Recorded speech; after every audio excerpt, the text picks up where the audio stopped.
Detours, brought to you by Sports and Spokes, the magazine for wheelchair sports and recreation.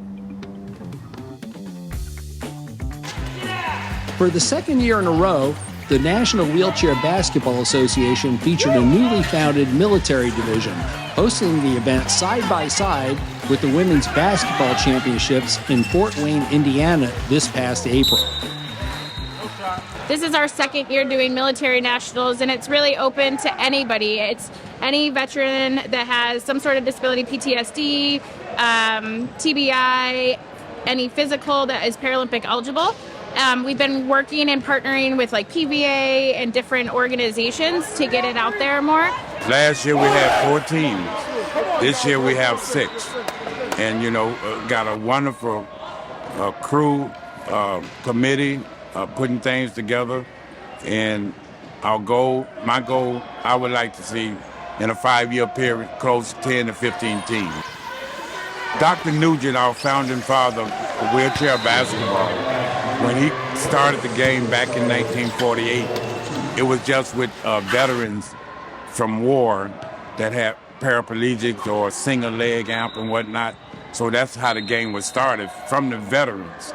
And with today's world, we still have our veterans with TBIs, PTSD, who wants that same team environment type sport that I think would be great for them in social skills. I was injured in 2021. Prior to my injury, I always played basketball. I'm pretty sure I came out of the womb with a basketball in my hand. That's how much I loved it. And when I got injured, my first thing was like, how am I ever gonna play basketball again, right? Especially when they amputated my leg. Well, upon me leaving out of the hospital, I was introduced to the Veterans Affairs Adaptive Sports Coordinator. And they told me, hey, we have adaptive wheelchair basketball if you're ever interested, since that's something you're passionate about. So they introduced me to a team called Orlando Magic Wheels. Went to the team, they loaned me a wheelchair. I figured out how to play in the wheelchair, and that's all it wrote. So 2 years later, after I was introduced to wheelchair basketball in 2022, I'm in love with it. I try to play as many divisions as I can. I play for the Wounded Warrior Regiment, for the Marine Corps, for the Department of Defense Warrior Games, and I play for 2 divisions for the NWBA, which is Division II Adults and the Military Division. When you're able-bodied, you can lateral movement, right? You can move side to side. In a wheelchair, you cannot. It's all about rotation. So if the player is going to the left, I got a U-turn to go to the left in order to stop them where they plan on going. If they're going to the right, I gotta do the opposite. Same with bouncing the ball. When I have to bounce the ball, I have to bounce it a little further out. That way it doesn't hit the wheel. With able-bodied ball, I can juggle the ball fairly close to me. That way I can have more control, in shifting of weight. So the difficult part was trying to adjust from able-bodied basketball to wheelchair basketball. And it's the same with shooting. When you're shooting, I try to square myself up to the rim, to shoot. With wheelchair basketball, I got to turn myself at like a 45-degree angle. That way I'm not shooting crossbody. I can have a good straight shot when it goes towards the basket. So I say those are 3 main things that were a little difficult for me to pick up. I'd like to take a minute to thank our sponsor, Sports and Spokes Magazine, the magazine for wheelchair sports and recreation. For over 50 years, Sports and Spokes has been a leader in covering adaptive sports worldwide. To catch up on all the latest news and read about your favorite sports and athletes, go to www.sportsandspokes.com. While Sturgis seemingly has basketball in his blood, he became instantly hooked on the wheelchair game when in 2022 he had an opportunity to see stars like Pat Anderson play. 2022 was my first time going to the national tournament. And that year it was youth, it was the adults and the youth all together playing together. That woke me up because it's like I seen kids who were very young and prep, ages playing basketball. For them to be that passionate about life and continue to live, I find that as inspiration.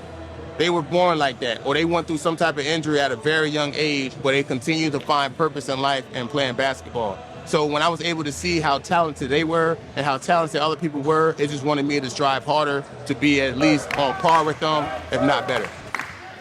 It was the Golden State Warriors and the New York Knicks, New York Rolling Knicks in 2022. And yes, I was tremendously blown away because Pat Anderson, Steve Serio on one team, then you had Brian Bell and Matt Scott on the other team, and they just going at it in the finals. It's like you're watching Michael Jordan in the finals and see how good he is putting up baskets and working well with his team.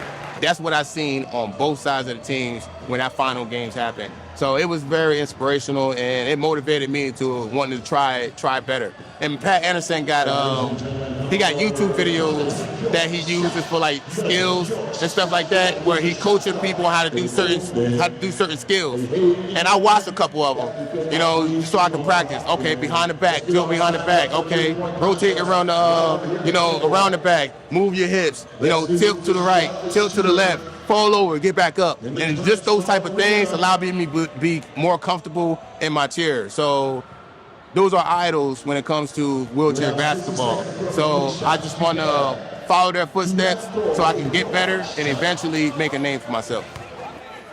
My goals down the road, it's a couple of them. Of course, I would love to make the Paralympics team. That's why I work hard, I train hard in order to improve my skills to get ready for some type of camp, Team USA camp. Not only that, I also want to play for the DoD Warrior Games, which I am selected to play for them this year. It's going to be in Orlando, Florida, so to represent Team Marine Corps. Then from there, I can get invited to Invictus. So Invictus Games is ran by Prince Harry, and it's all veterans from all over the world, right, from different nations and things like that, and we all come together and we compete. It's just that camaraderie. So one of my goals is to represent Team USA at the Invictus Games.